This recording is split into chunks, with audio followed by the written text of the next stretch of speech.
5 scores! Rick Vaughn. We've decided to get ourselves back in the game again with our podcast. Rick Vaughn, Gary Madden. Probably the craziest story that you're ever going to hear about hockey. We're going to be coming back to you on a regular basis. You are listening to Squid and the Ultimate Leafs Fan. Hello, Canada and hockey fans of the United States and Newfoundland, and an extra big hello to Canadian servicemen overseas. Welcome, everyone, to episode 101 of the Squid and Ultimate Leaf Fan Show. 101 shows, Squid. We're getting up there. My God, like superstars, aren't we? Time flies, Michael. In our own minds, time flies when you're having fun. Yeah, 101. Yeah, right. Like there's 101 Dalmatians too, isn't there? So anyway. Well, that was a big hit, by the way. Yeah, and our shows are like a dog's breakfast, so I guess we're probably very fitting for 101. Unfortunately for our guest today, though. Anyway, my name's Mike Wilson. I'm the Ultimate Leafs fan. Joining me as always, my winger, Ricky Squid Vibe. Squid, other than that introduction, how are we doing? No, we're doing okay. I'm getting prepared for the big road trip this weekend. Sudbury Thursday, draft party Thursday night, 3 games Friday, drive to Huntsville, play with the Leaf alumni Saturday night, then go to Newmarket, play with the NHL alumni Sunday afternoon at 2 o'clock. It's going to be a tough one. What are the charities? What charities? Let's give a little plug to the charities that are being involved. You know what? I'm not even really sure. The NHL alumni is usually for the Special Olympics. Uh-huh. And I'm not sure. The Leaf alumni games, depending on where they are, sometimes are all different charities. And, of course, the tournament in Sudbury is Easter Seals that Jackson Events is a big part of. And those are good. They do a great job for Easter Seals, raise a lot of money, and we have a lot of fun. Yes, that's the most important things, and the fans get to relive some of the past from you guys putting on a show for them. So yeah. We'll try and give them a little entertainment today from the behind the mic and in front of the mic. And so today, our guest was a teammate of yours in the WHA with the Birmingham Bulls, was born in London, England, where soccer was probably the game of choice as opposed to hockey, played a few years for the Toronto Marlboros, drafted by the Leafs in 1971, played 7 years as a pro, including 422 games in the WHA, never lacking for a funny story, especially on a golf course, which I'm sure you're aware of. Please welcome Gavin Kirk. Gavin, thanks for joining us today, and how you doing? I'm doing great, and thanks for inviting me on. I appreciate it. So how you keeping busy these days besides playing golf, Gav? That's about it. You know, I was involved in a business for a while with the keg restaurants with a good friend of mine. Sold out after we made a few bucks.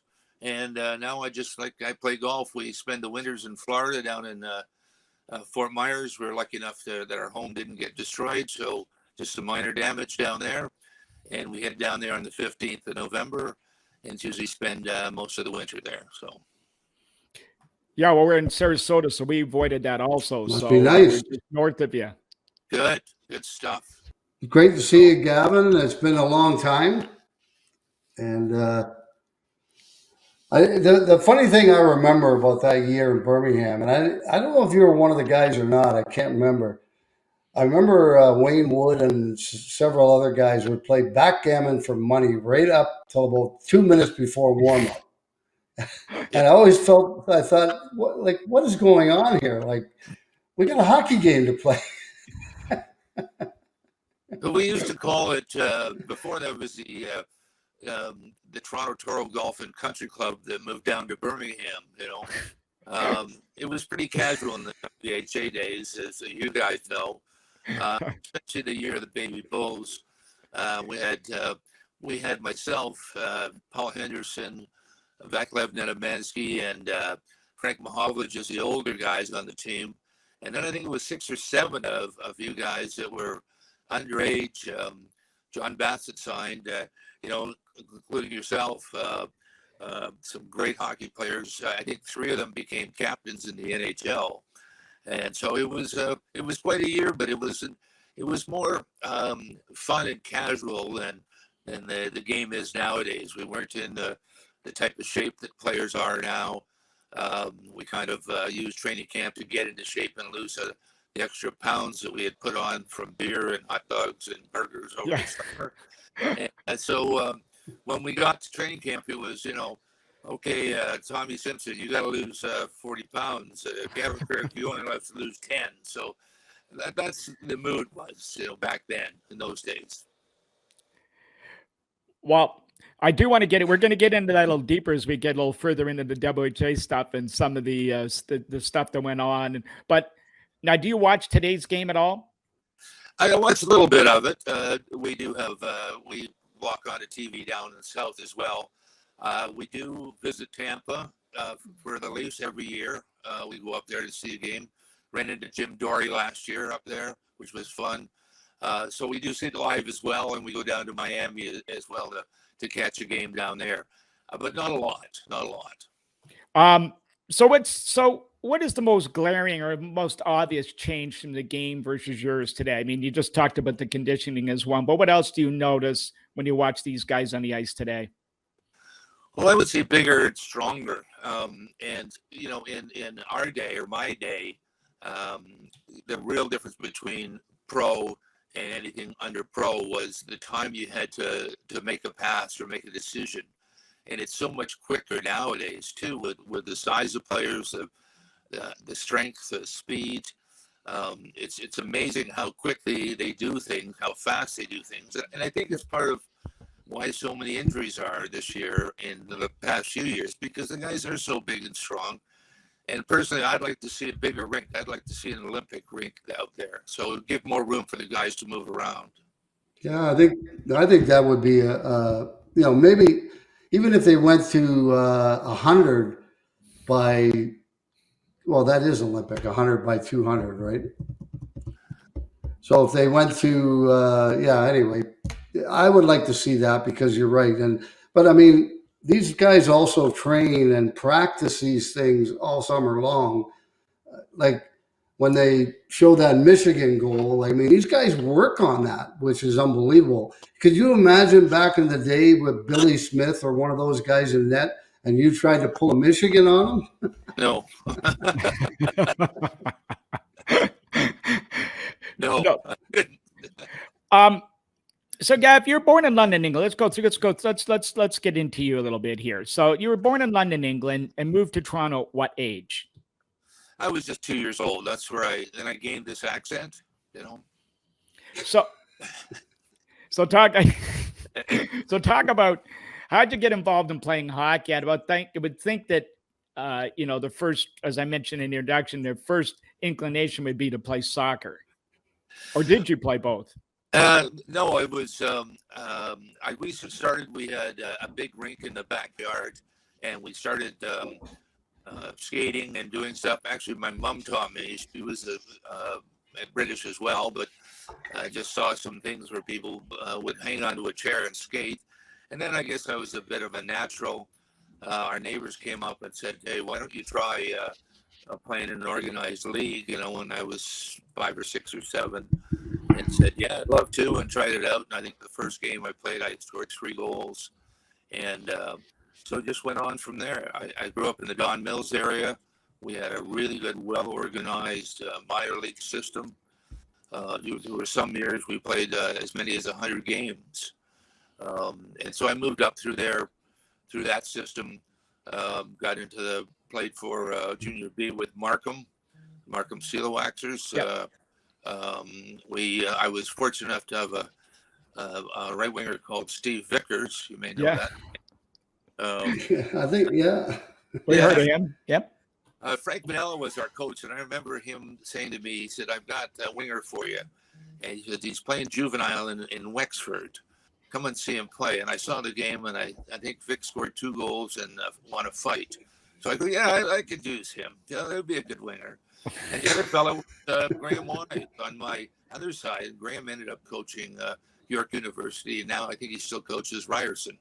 So it was a good lineup there, and we won the Ontario Championships that year with Frank as our coach, and the fellow called Gus Badali, who was our assistant coach, who ended up being Gretzky's agent.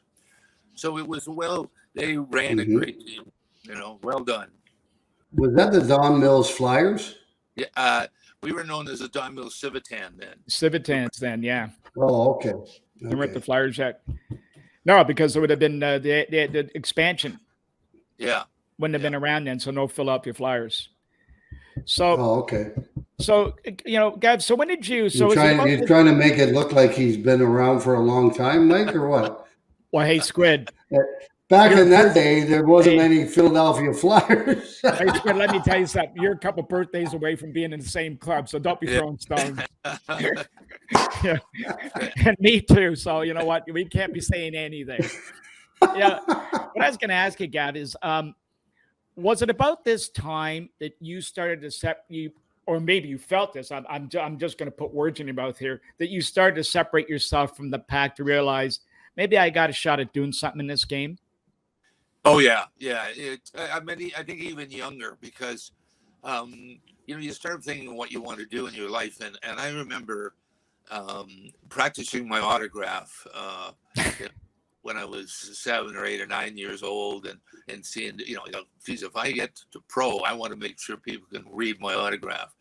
And learned later that people like Bobby Hull used to say, just whatever you do, sign an autograph that's legible because you want people to know who you are. So I practiced for quite a few years. And, the first time it happened to me that I got to write one was at the Pee Wee tournament in Quebec City, which was when you go to that, it's the ultimate, it's wow. It just says, this is where I want to go. This is where I want to do. So it was fabulous. That's a good, you mentioned Bobby Hull. I know he mentioned it to me, guys like Johnny Bauer, Frank Mahovlich, John Beliveau, who I had a chance to run into a couple of times. They all said the same thing. Make sure when you sign your autograph, people can read it. And that's something that I always kind of took to heart. And to this day, I make sure that I take my time and do it proper so people can read it. So that's good that you got the same advice from the same people I did. The other thing that Bobby Hull, I mean, when I happened to be an extra in '74 on that Team Canada, and I was out with him for dinner the first night, and I watched him sign autographs, and it wasn't like he just wrote it and threw the page back to the kid. He looked the kid in the eyes and said, "Oh, do you play hockey? Yeah, what position? Great." Sign the autograph and then give it back to him. He'd always say a couple of kind words. And it wasn't like some of the guys that just, look the other way, don't even look at the kid. So I took that to heart as well when I saw him and how he'd handled things. Well, it's funny. My first autograph I ever got as a kid, my dad took me to Maple Leaf Gardens. I think I've told this story in the podcast before, but we stood under the clock at the Gardens in the front entrance, and Kenny Warren had walked in. I don't know who he was. I was like about 6, and he's handed me a pen and a book. And he said, "Go and ask him for his autograph. That's Kenny Warren, Mr. Warren." Oh. And I went up and he signed it for me, and I didn't know what he was doing it for, but I got this autograph. And then this big hustle and bustle came through the crowd a few minutes later, and it was Bobby Hull. And I knew who he was. And I went up to him, and he stopped and looked down at me. And the crowd didn't crowd into him. And I'll always remember this. And he said to me, "Do you play hockey?" And I said, "Yes." And he said, "Who's your favorite team?" And I said, "The Toronto Maple Leafs," really fast. And he started laughing. But he signed the autograph, handed it to me, made sure I was walking back to my dad. And then somebody made the comment, and I remember this to this day. "So, Hull, you're going to score 3 tonight?" And he yelled back the name Simpson, not Samson. And you know what?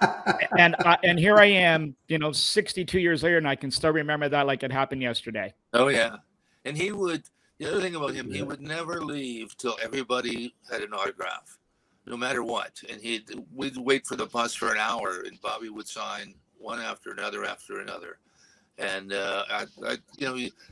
you should take a lot of pride when you're a professional hockey player and do things the right way for kids to show them, what it's like and what you should be like. So. Yep. Okay, well, Gavin, we're going to go back to 78, 79 and talk about a gentleman who I thought was a wonderful person. There were some nights where I didn't think that. There's probably nights where a lot of people didn't think that. And when I'm talking about our coach, John Brophy.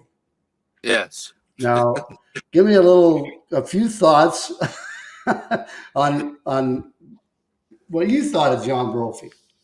Now, before you answer, Gav, Squid, you should preface that by saying We ask this question all the time. Okay, you're not alone in this one. It gets asked a lot. Well, that time too, that year I helped him. I was like an assistant coach as well. I helped him do some stuff, and one of the things we do after each game was report in to different people on how the team went in that. And he would get pretty frustrated if we lost, and he's not a nowadays type coach, or he's not the type of manager that I was working for Molson later on in my life. You teach people, you coach people. I don't think, he did a lot of teaching and coaching, but also it was hard to play for him because you had to do the right things. And if you got on his bad side, you were really on his bad side. I fortunately never was. But he was tough on players that didn't do the right thing and made some technical errors, which they shouldn't have made. But he handled it pretty rough. So you had to be a tough, dedicated person to play for him. That's what I'll say. Yeah, I think, I've always said that if he had come into the NHL 10, 15 years prior to when he did, and remember, that was his first shot at head coach in the big leagues, was in Birmingham in 78, 79. If he had come in 10 years before that, I think he would have been successful because the game was different. The players were coached differently. And, by the time he got in there, there was more, video, there was more game plans and all kinds of things. And he wasn't that type of coach. He was more of a motivator than anything else. Yeah. I mean, the year after that too, I was helping him out, assistant coach. I was doing some color on the radio and that. And I brought him the idea of having headphones from the booth upstairs down to him. It only lasted about 4 shifts when the defense threw the puck away twice. Yeah. And they were smashed on the ground. I like the guy personally. I really did like him. He's a good fella. So I want to go back to your second year with the Marlies. We were talking off air, and that team was loaded. You guys had 7 of the top scorers in the OHL that year. OHA, it was called at the time. But you guys didn't win the Memorial Cup. Maybe talk, and you had 107 points in 62 games yourself. Talk a little bit about that year and maybe some of what was coming in the future for you. Were you hearing some pro talk or any? Because the draft was way different than it is today back then. It was only in infancy, basically after expansion for a few years, as we know it today. It was, I don't think it was the big thing, like in football and basketball where, the jerseys are all there and it's different nowadays, obviously. And back then was kind of, you looked at your team, where you wanted to go. I personally, at that time, I was thinking I wanted to go to Vancouver or Boston. They need centermen on those 2 places. So I looked at their roster and said, if I could go to one of those 2 places, I'd be pretty happy. I'd have a good chance of starting. Back in those days too, when you got drafted by a team, a lot of the players, especially teams like Montreal, you'd spend the first at least 2 months to a year in the minors. You didn't get up with the big boys for a long time, and you were taught that's the way it is. You're a rookie. Shut up and just do your job, and then someone would talk to you. So hopefully someone would talk to you, and that's the way it was back then. You treated rookies like grab this for me, do this for me, that type of thing. It's a little different nowadays. So yeah, you gotta. I mean, I think if you go to Montreal, I don't think there was anybody. Very few guys went from junior right to the Montreal Canadiens. You spent time in Halifax, whether you were good enough to play or not. And I had a great, you'd love this one, Gavin. When I was 11 years old, I was in Charlottetown. The Canadiens are playing the Voyageurs in an exhibition game. So myself and 3 of my buddies skip school. We wait outside the rink for Eddie Pelchek, pulls in the van. He says, "You guys want to help?" Sure. So we helped him bring all the equipment in and everything. He said, "Be back here at 5 o'clock. And so we were there. He goes, "Okay, you 2 go down to Voyager's room. You two stay here. Well, I was one of the guys that stayed there. I'm handing out tape and socks to like Cornway, I think Belleville, LaFleur, like, I mean, everybody. And I'm 11 years old. Now, to make matters worse, my mother and my aunt are in the stands because that's all my dad could afford was 2 tickets. And he says, gives me a track top, and he says, take the sticks over to the bench. I'm going like, uh-oh, I'm in trouble now. But I did it, and I heard them screaming up there. And then I got home, but I got off scot-free because I was in the Canadiens dressing room, and they were my father, my mother, and my aunt were all Canadiens fans. Oh, jeez. I love it. So now, it was Gavin, how'd you find out the Leafs drafted you, and who called you? I got a call from Jim Gregory, who said, you know, and I had worked up at the hockey camp for them. And he said, you know, we're really happy, blah, blah, blah. You know, it wasn't that formal, really. It was kind of a phone call and said, you know, get in shape for camp. We're keen on you, so we'd like to have you on the team and blah, blah, blah. So make sure you come to camp in top shape. So it was that type of thing. So it was exciting because I you know, was a Leaf fan and had been I'd seen the last Stanley Cup parade downtown Toronto with my brothers. So it was really exciting to be drafted by them. And when you put that Leaf jersey on, there's nothing like it in this world. When you finally get to put one on, it's absolutely fabulous. But I got into, I remember, you want to talk about training camp there that year? Yes, please. Yes. So I go to camp and I'm there for about 2 weeks and I'm having a pretty good camp. Jim Gregory says to me, he says, are you okay? And I said, yeah, why? He says, well, yeah, sure. I said, yes, I am. Why? He goes, well, we're just wondering maybe you have a cold or the flu or something, right? And I'm like, wow. So I called my dad. We lived in Toronto. My dad snuck in and watched practice for the next 2 days at Maple Leaf Gardens. And he calls me that night back in the room, at the hotel room, and he says, don't worry, they're about to offer you a contract. Well, sure enough, Jim Gregory calls me and says, I know you weren't playing that well, but we're going to offer you a contract. And I'm going, wow. So, and it was way below what I wanted at that time. I was looking for like a $7,500 signing bonus and like $13,500 or $14,000 a year, that type of thing.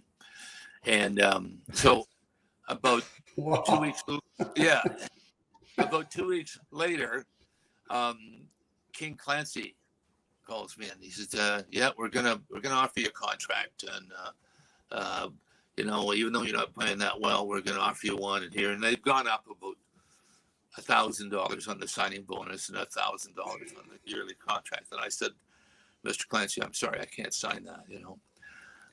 So I ended up, training camp was over and I played 2 games for them. I wasn't really legal because I hadn't signed anything. I hadn't signed a contract or anything. So I played the first 2 games. I got a goal, and we went to practice the next day. Halfway through the practice, the trainer comes over, Guy Kinnear, remember Guy? And he said, Mr. Ballard wants to see you. And I said, okay. So, and I was skating. He said, no, right now. So I came off the ice. I've been on the ice for an hour, sweating bullets and that. Came up. Started to go to the dressing room. He said, where are you going? I said, I'm going to take my skates off. He goes, no, go see Mr. Ballard right now. So if you remember, we walked out that hallway, walked by where the popcorn stand was, and that Ford car was in the corner, you know, going up the escalator with my skates on, okay? My full equipment, my skates on, my stick. They won't even let me take my helmet off.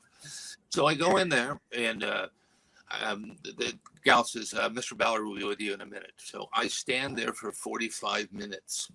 They finally, she says, oh, Mr. Ballard, will you see? He'll see you. So he calls me to the office, you know. And he says something to me like, he says, let's talk about your future. And I said, yes, sir, I'd love to, you know. And he writes on a piece of paper the numbers. I think it was 6,000 signing bonus, 13,000 playing, but a 2-way contract. And he slides it over to me. And I said, I'm sorry, sir, I can't sign that. And I signed it back. And he goes, sign that effing thing right now. And I said, I'm sorry, sir, I can't. I'm 19 years old at this time, right? So I signed it back. And he goes, get the F out of here. So I leave his office. I go down the escalator again with my skates on. I see there's that Ford car there. I turn right. There's a popcorn stand. There are my clothes on the floor. The trainer says, you're no longer a member of the Toronto Maple Leafs. Get dressed out here. So I had to dress in the hallway at Maple Leaf Gardens. He then sent me to Phoenix Phoenix Coyotes was the Phoenix Roadrunners hockey team.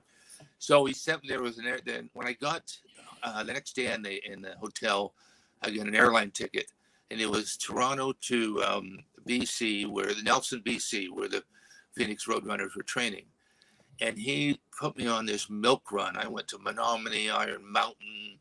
It took me 14 hours to fly there. I stopped in every milk carton place in the world, and went down to a nice training camp.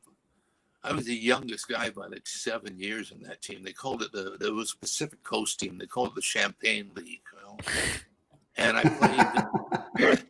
played like 2 games down there, 3 games. Ott Erickson was the coach. He used to wear these powder blue, Robin blue egg shoes. He was a different cat. Anyway, I scored a couple of goals and a couple of assists in the first 3 or 4 games. And I said, would you give this note to Mr. Ballard for me? And it was, here's my final offer to sign. Well, I never heard from Mr. Ballard, and he ended up retiring. And I went to Loyola, University of Loyola there at Concordia in Montreal. Ended up playing for the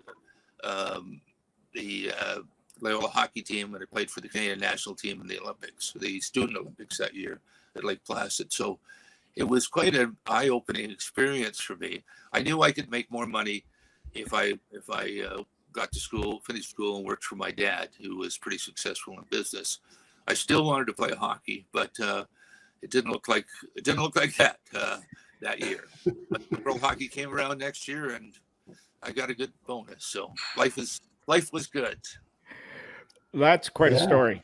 That's a great story. I mean, I think I've only been to Mr. Ballard's office once. I can't even remember what it was about, to be quite honest with you. But I just recall all the ceiling and the walls. Everything was just newspaper clippings of him. Yeah. Now, so Gavin, how did the WHA come along? So that was right around that time. We're talking early 70s here, folks. But you end up with the Ottawa Nationals. Yeah, Buck Hooley was the executive vice president and general manager of the team. It was originally owned by a guy called Doug Michel. Who had an electric company in Toronto. And I got a call from Buck saying, when he knew how I played in that, he invited me to Ottawa. I went out there, offered me a nice contract. I had my dad and I went in. I didn't have an agent. And we had talked about things before. And I signed a deal. It was like $8,000, I think, to sign in 22,000 something for the first year. My dad said, I think you should only sign a 1-year contract. And I said, well, why is that? And he said, well, if you do, you can, and don't do well, you can still go back to school. It's not that bad. But if you sign a 3-year and you do around for 3 years, it'd be tougher to go back to school and get your education. And I said, I agree with you. So I signed that 1-year deal with Buck. I was really happy with it. The team was a little tight then for money, and a guy called Nick Kukovic took over. He made hockey games and different toys and things like that, the business he had. And Johnny Bassett after that took over the team. And I ended up a good year. I had 28 goals and 40 assists that year. I was second on the team to Wayne Carlton in scoring, so that was good. And I signed a really good 3-year deal where I threw in some incentives that were most players had never even thought of at that time. I said to Johnny Bassett, I said, I'll take less money per year. And I said, if I, and the plus minus, you know what a plus minus is. Yeah. I said, for every minus at the end of the year, I'll give you back $1,000. For every plus, I want 1,000. And he said, so if you're minus 5, you're going to give me back $5,000. I said, yeah, that's true. I also said, you use me for every face-off. And I said, I'd like a bonus in there for face-off. We need face-offs. So much for 60 or 70%, so much for 75%. He agreed on that. I got so at the end of the year, and he said, look, I'm glad you're taking less money, but you're going to make more money if you produce. Well, that first year, the Toros, which was actually the second year after Ottawa Nationals, I was plus 23. That's $23,000. I won 76% of my face-offs. That's $20,000.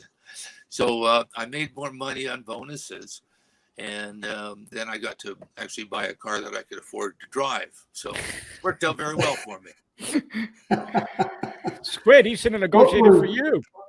Oh yeah, why were you not an agent back, Gavin? I mean, I could have used you. Jeez. Well, I started just thinking about different things on how to get more ice time, because to be honest with you, I mean, there were a lot of players that had more talent than me, could skate faster, could shoot harder, but I think I was a better forechecker because I worked on angles and that. And for face-offs, nobody even thought about face-off. They just go to go there, drop the puck, and see what you can do. I studied. I had Larry Ashley was our trainer, and I had a book on each player that I played, centerman I played against, on what they would do. I'd get this book. Also, I started to get a book on each linesman, because linesmen drop it differently. Some come from just drop the puck. Some come and throw it down. So I had all that in my book, and with Ashley, I'd say, okay, who's the linesman today? Blah blah blah. Okay, good. So a linesman that dropped it more than threw it, I had more time to try different things. And mentally, you can psych people, other centermen out, when I'd line up Frank. I go, Frank, move over 2 inches, The other centerman's going, who the hell does he think he is? But that's what I did, That was my way of getting more ice time. Because Squid would tell you, I wasn't the fastest guy in the world. Well, there's another thing we have in common. We both had Larry Ashley as a trainer. Yes. And I had him in Vancouver. A wonderful person. Yeah. Gone way too early, unfortunately. And but a great person and a great trainer, a very good trainer.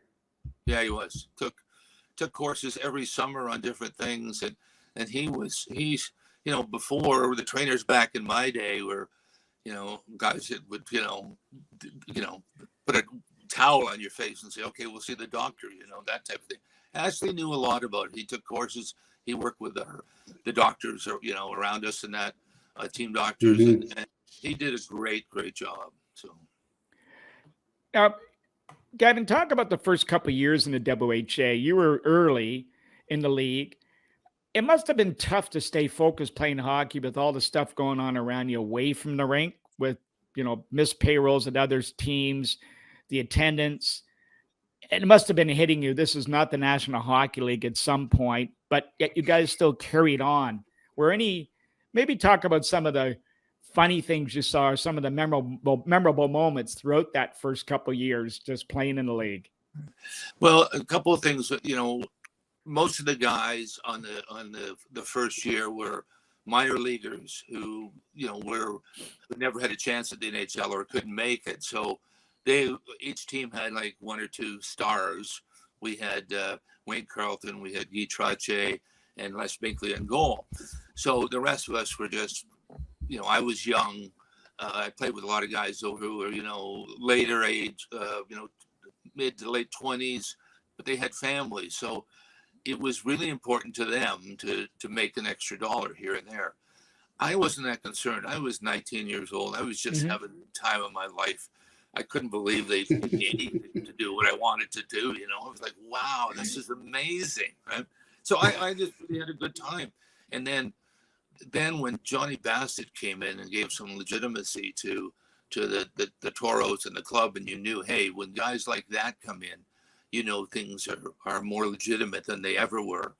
And I think he was just a fantastic guy on how he got things organized. You had a couple of good guys out the West that did the same thing. You know, I didn't get my paycheck. I was okay. You know, I can wait a couple of weeks for another one. You know, I just had so much fun. It was, it turned later into a business, but it was so much fun the first couple of years. I remember the first game though, we played in Ottawa, and the WHA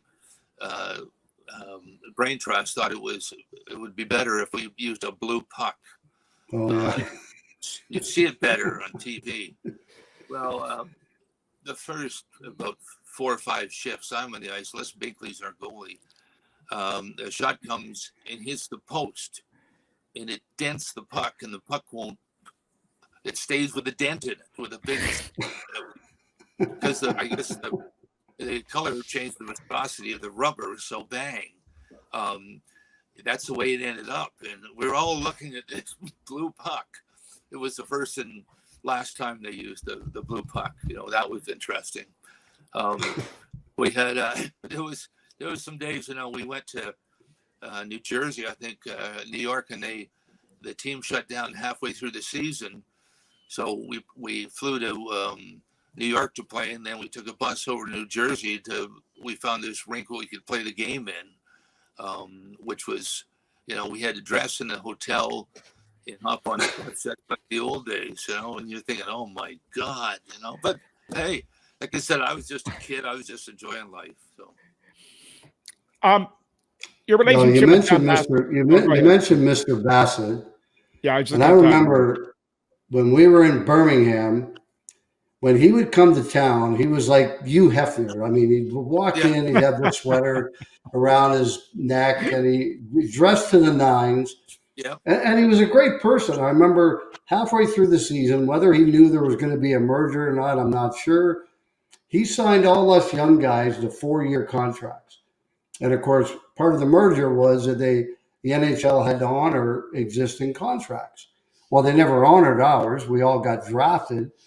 But instead of making 200, which he gave me for 4 years, 200 a year, I got 60. But we went to court and we got a little settlement out of them. So, you know, that was good. But it was very nice of him to do that. And I don't know whether he knew everything was going to happen or not, but he was a wonderful person. Yeah, he was also he wanted to be a jock so badly. And in those early days with the Toros, I mean, we'd go over, I don't know if you ever remember the Jolly Miller. Oh, yeah. Probably the first place most illegal beer. We'd go over there for a couple of beers, a couple of trays. Johnny would always come with us, wanted to hang around, but he never had any money. I said, Johnny, you're like a multimillionaire, but you don't have 20 cents in your pocket. He was always borrowing money off me or somebody else. Oh, I'll buy this round. Hey, Gav, can you lend me $10? You know, that type of thing. I guess that's how he became a multi-millionaire. So, but the thing about him, though, is I think he was a visionary and he was a sporting genius. And he was way ahead of his time. Remember, he's the guy, when Ottawa was moving to Toronto, he wanted to convert the Royal Winter Fair Arena, which was Ricoh Center. He wanted to convert that. It's now Coca-Cola today, into a hockey rink, and told him it couldn't be done. Yeah. And then he ended up going to Ballard, and Ballard stuck it to him. But remember, he wanted to sign Gretzky before Scalbania did. He wanted to bring Nielsen and Hedberg over. He brought Vaslav Nedomansky over from behind the Iron Curtain for the first player to do that. Yeah. Like, his thought process was so far ahead of everybody else in the part of the game. It's just a shame he didn't get the credit he deserves. I agree. I mean, and he also, Zonka, Kick, and Moorfield. He signed those 3 Miami Dolphins. Yeah, exactly. Well, yeah, in football. Yeah, when he had, it was the Toronto Norsemen. That's right. Move it to the Memphis Southmen, and he signed those 3. And the story was that he offered them big bucks, like $1 million each to sign.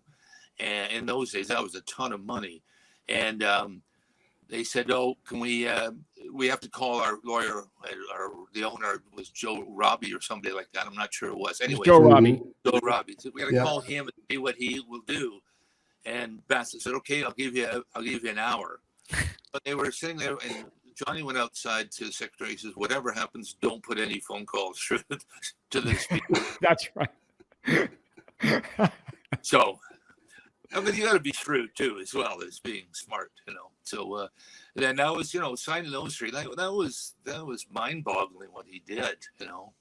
Just a sharp guy and dedicated and committed and a fun guy as well. So. Now Squid can attest to this. Well, maybe we'll talk about this one after. But in 78, 79, let's move ahead a couple of years.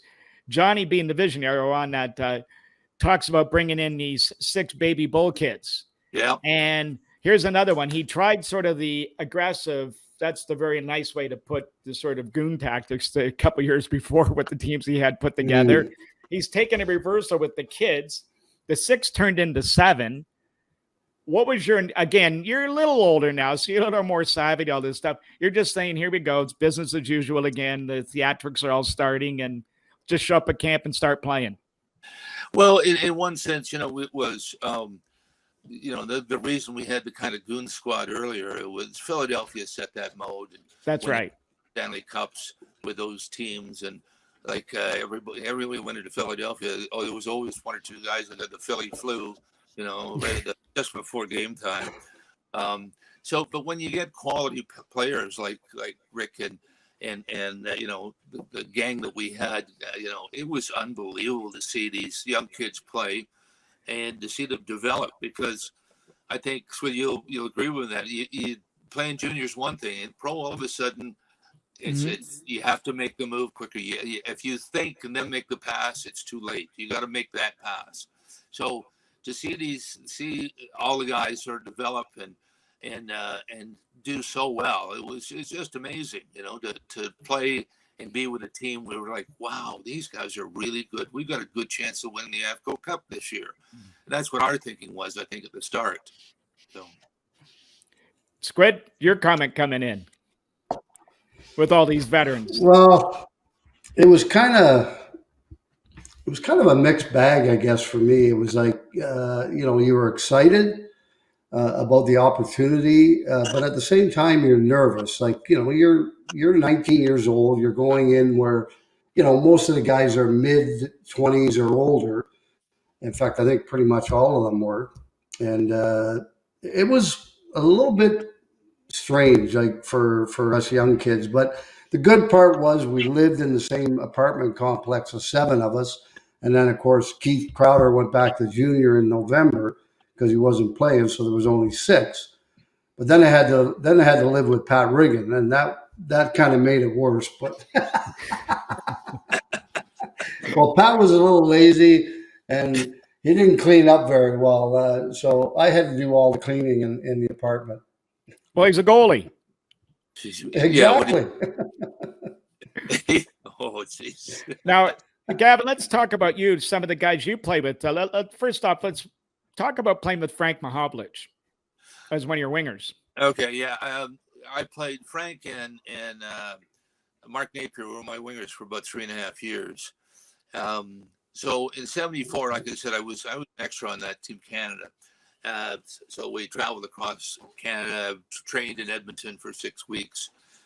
We get back to our first game.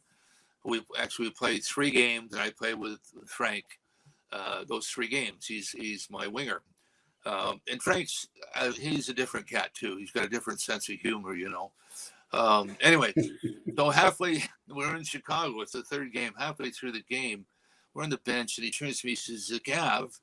I said, "Yeah, Frank." He goes, "You're the worst center iceman I've ever played with." I said, "What?" He goes, "You're the worst center iceman I've ever played with." And now I got mad, and I started swearing at him. And the madder I got, the more Frank laughed, And I said, "Frank, what's so funny about that?" And he goes, "Well, the other 3 were Dave Keon, Alex Del Vecchio, and Jean Beliveau." So I said, "Okay." Don't mind being 4th. That's a classic. Yeah, go ahead, That's a beauty. And, you know, it's funny. You mentioned Frank, okay? So when I had that opportunity when I was 11 years old, I still remember to this day, Frank and Peter are in the hallway. Frank took 3 of Peter's sticks and cut them off. Of course, Peter was about 4 or 5 inches taller than Frank. And they got in this big argument in the hallway, and I'm standing there listening to these 2 Mahovlich brothers arguing with one another. I tell you what, he's still at that time, and he was older then, and I remember him watching him at Maple Leaf Gardens, but he'd get that puck and he'd start his stride. And, by the time he got to center ice, he was full steam, and there would be guys hanging off him, holding on, and Frank would have the puck and just come in and fire a shot. His wrist shot, his slap shot. I mean, he was a great hockey player and strong as a moose. I mean, just unbelievable, and I really enjoyed playing with him for that long time. And when you have I was a centerman, right? My job is to get him the puck and Mark Napier the puck. That was my job, to pull someone over to me and wait for one of those two to start going ahead. So I would spend half an hour after practice just throwing passes left and right, backhand, forehand with Gilles Leger. And I'd have them set up 3 feet in the air, toe to heel, spinning, land once, and sit flat. So I had to, the more I did that, the better I got at, and the more assists I got, I realized, that would help out. So it was fun playing with those 2 guys. Like I said, I knew what my job was. I always say to Frank, I take your position because you don't go in the corners, and you don't go in the corners our end or their end. So I'm playing left wing, and you just play out center ice for where I take the face. Yeah. But he was a great guy to play with. Really, really nice fella. Now, maybe both you guys can comment on this, but the WHA had a lot of free time in the early years, maybe even in later years too, with the scheduling. So in town for a couple of days on the road, and guys have affectionately labeled it as a drinkers league at time. And that's with affection that was put out with some guys, but the level of play was still very good. But any funny tales you can share from your time on the road with some of these guys, or stuff that sticks out with you from your time playing? Well, I wanted to talk about this because this happened, and I've read it in a number of books. And that it was an on ice thing when we played Winnipeg, and they started Bobby Hull, Anders Hedberg, Alf Nielsen, Lars Erik Schulberg, and one other fella. And we started Derby Durbano, Frank Everbeat, Gilles Bad News Bilodeau, and Dave Keller Hansen. Okay. So you were tough when you had a nickname. As long as you had a nickname, you were good. So they go to drop the puck, and Derby spears Anders Hedberg, like bang. So Bobby Hull turns and Dave Hansen, Killer Hansen, who he was scary just to look at. Like, he used to grab guys by the hair and pull their head in and hit them like that. But it goes out to Bobby, and he pulls his toupee off. So then he throws the toupee up into the stands. Well, the fight goes on and on and on. It's all over. The penalties are given out.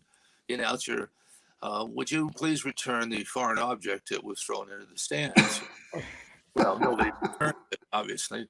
So that was the only game Bobby Hull played with a helmet, because after that he got stitched on, So, but other than that, I had to tell that story because I thought that was pretty good.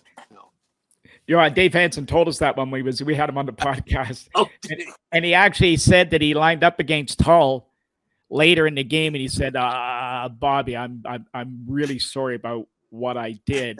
And he goes, that's okay, kid, I needed a new one anyway. Well, it's funny you mentioned, Gavin, it's funny you mentioned that, because when all us young guys came into Birmingham, all those guys were gone with the exception of Dave Hansen. Yeah. And then all of a sudden, all the other teams loaded up on tough guys, and it was kind of revenge time. And unfortunately, I got the shit kicked out of me quite a few times that year, but you know what? It is what it is. Yeah. It was well, that's part of hockey, right? You don't win them all unless you're, there's always a tougher guy that comes along, right? So Yeah. In that era too, just before that era, when, like I said, when Philly won with that goon squad, everybody seemed to go that way, get a tough guy, and but that was hockey. That was what hockey was like back then. So, well, here's one for both you guys. You can both answer. I'm one of the guys that are a believer in this. I think the league deserves to be regarded in a higher standing than it is. It's known as the Rebel League, but it was much more than that. So maybe speak to some of the benefits that came out for the game of hockey as a result of the WHA that we even see today, and not just the payrolls increase, but just everything else about the game. The underage players, as an example. Yeah, I think that was huge, and one of the things I'd like to mention, when Gretzky came out of Sault Ste. Marie, there, Gus Bodner was his agent, and he got him out of junior hockey before it was too late, because he could have been hurt seriously playing junior hockey back then. And I think the same with Rick and a bunch of the guys. It's better to mature and come into the game and learn to play, especially with older guys at the start rather than back then. So I think it was great in getting younger guys involved in the league. Some underage drafts coming in and so, and making, giving them the opportunity to start playing at that age. I think the WHA with Johnny Bassett opened up that era where you could get a few younger players in here and there. Playing with Gretzky, for an example, I was fortunate enough to play against him. That was my last year, I think, or the year before my last year. He was the first game I played against him. It was like, who is this kid? He's 150 pounds soaking wet. He's just, he's not bad, that type of thing. And so I think he got an assist that game. Fast forward 6 weeks later, Squid, I think you were on the team, yeah. And we played him, and I covering him in the first period. I'm 27, 28 years old or something, and he's 17, and he gets a goal, and Brophy basically cars me a new, behind for letting him score a goal, and then he puts someone else on him, I think. And Gretzky gets 2 goals the next period. So Bro says, you're back on him. You only let him score 1, So, but to see him develop was amazing. He, over that 4 to 6 week period where we saw him, grow up, become a young man and a great hockey player. His hockey sense was still, some of the best if not the best I've ever seen. It was just fantastic. So. Yeah, I think it gave a lot of opportunities to some young guys. You think of Langway, you think of guys like that got a chance.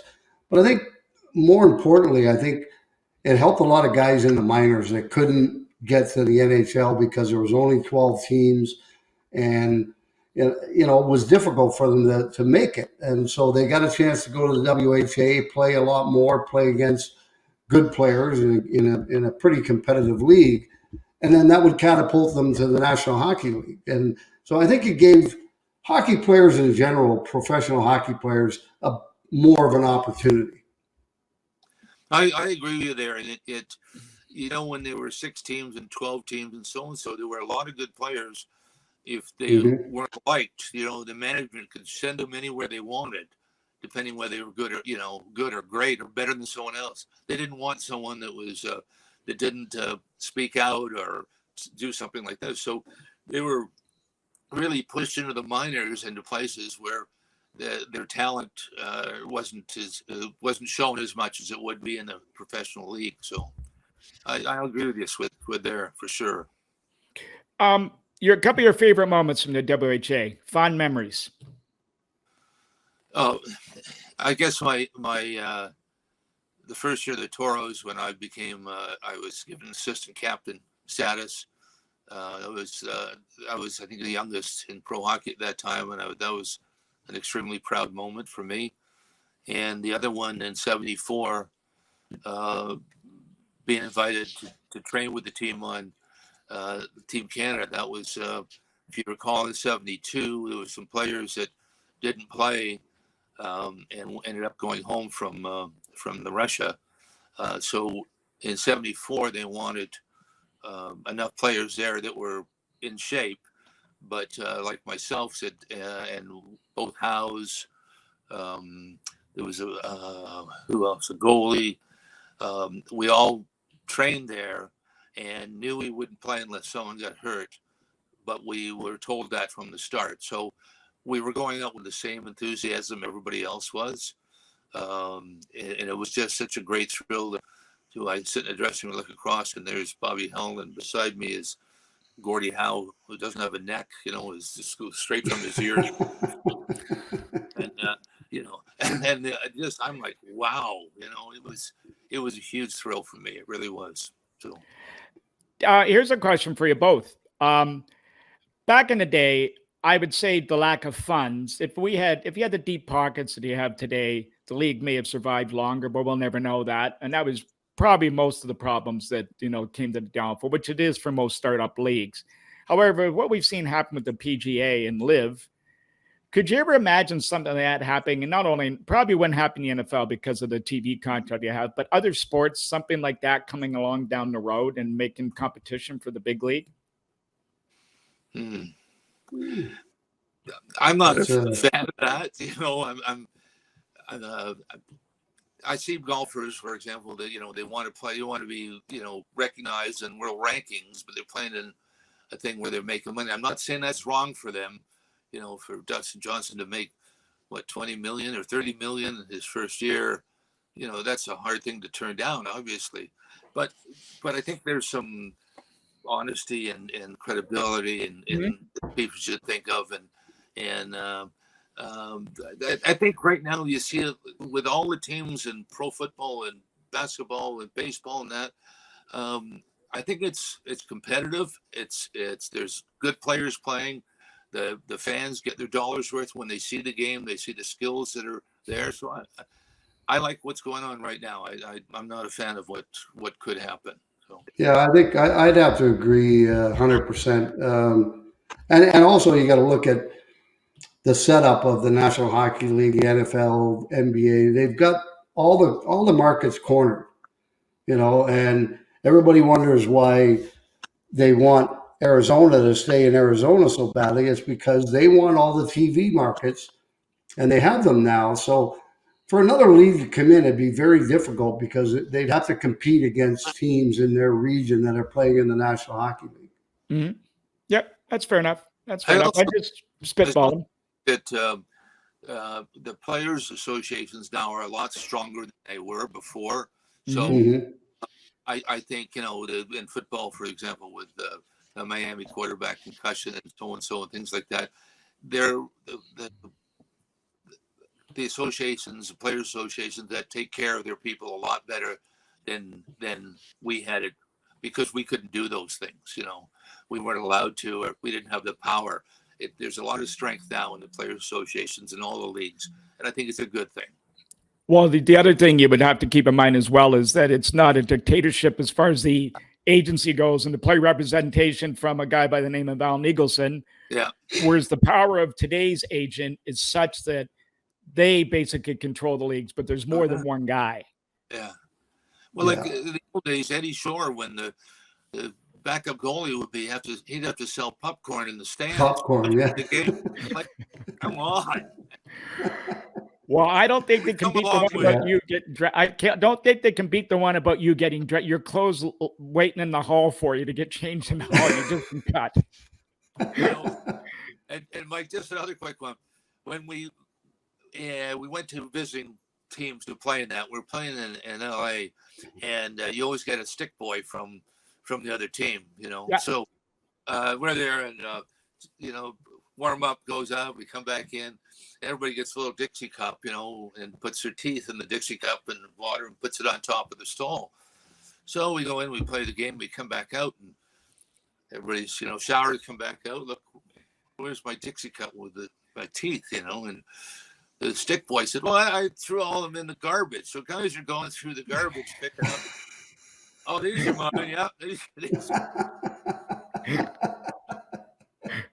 Fortunately, mine were already in, so I didn't have that problem. So, well, the good old days. The good old days. The good old days. Yeah. Well, speaking of which, Squid, as usual, time is our enemy, and we're out of time once again. And we can't thank you enough, Gav, for joining us today. And I'll just close this by saying that I think every player playing today should thank anyone who played in the WHA for breaking up this party the owners had on for so many years. And they owe you guys a debt of gratitude, and that's for sure. Thank you very much. And I really enjoyed it. It was good to see Squid. I hadn't seen him. I just see him on TV with that new beard, I'm like, wow. I find out he's got his son who's how old? 30? 37. 37. 37. Anyway, Mike, I'm off to see. I'm taking my son and my grandson to Vegas for my grandson's 21st birthday on Sunday. Wow. We're going to see the Leafs play Monday night. Well, listen, if you're there when they play Tampa this year, I'll be there. So maybe we can hook up at the game. I will for sure. We head up there. There's the Hat Trick Bar. You've been there? I know where that. Yeah. That's where all the Newfoundlanders go. When they fly to Tampa, they see the game in Tampa, then go to Miami, and then fly home. And it's cheaper than going to the Air Canada Center and buying a beer. So. That's for sure. Yeah. Well, listen, Gavin, thanks so much for joining us today. We really appreciate it. Some great stories, great insights, and that's going forward. And get that golf game, get that handicap down. There you go. Thank you very much.